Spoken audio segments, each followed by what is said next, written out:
Jangan biarkan keraguan menguasai. Kenali dirimu dan batasmu. Lalu teruslah melangkah. Saat kamu tahu diri dan tahu batas, kamu tidak akan pernah menyerah. Karena kamu tahu apa yang kamu bisa dan apa yang kamu butuhkan, mengenal diri sendiri adalah kunci untuk tidak menyerah. Ketahui apa yang kamu bisa, apa yang kamu tidak bisa, dan jangan takut untuk meminta bantuan. Ingat, meminta bantuan bukanlah kelemahan, tapi kekuatan.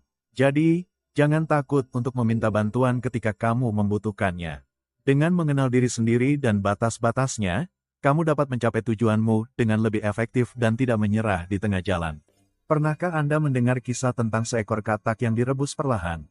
Bukan katak yang melompat keluar karena air mendidih, melainkan katak yang mati karena terbiasa dengan suhu yang perlahan-lahan meningkat.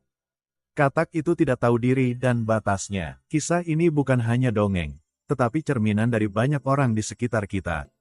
Mereka perlahan terperangkap dalam zona nyaman, terus-menerus menyesuaikan diri dengan suhu yang naik, hingga terlambat menyadari bahwa situasi sudah tidak sehat. Mereka tidak tahu batasan diri, kapan harus melompat, kapan harus berkata, tidak.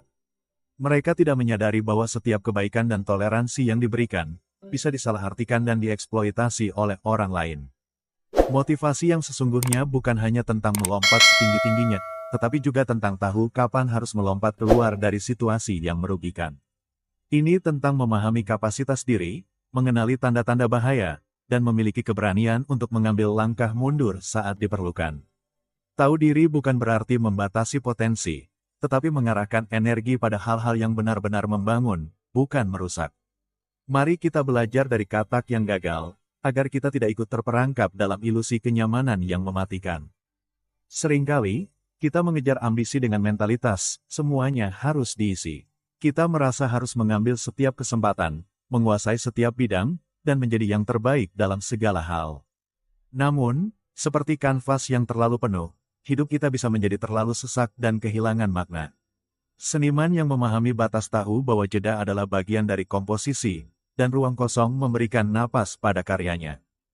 Demikian pula dalam hidup, tahu diri adalah seperti memahami palet warna kita. Kita tahu kelebihan, kekurangan, dan jenis karya apa yang paling cocok untuk kita. Sementara itu, tahu batas adalah keberanian untuk menolak hal-hal yang tidak selaras dengan visi kita.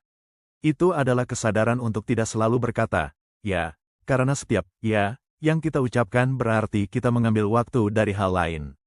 Mari belajar menjadi seniman yang bijak dalam hidup kita, dengan membiarkan beberapa ruang kosong, agar karya hidup kita bisa benar-benar terlihat indah dan bermakna.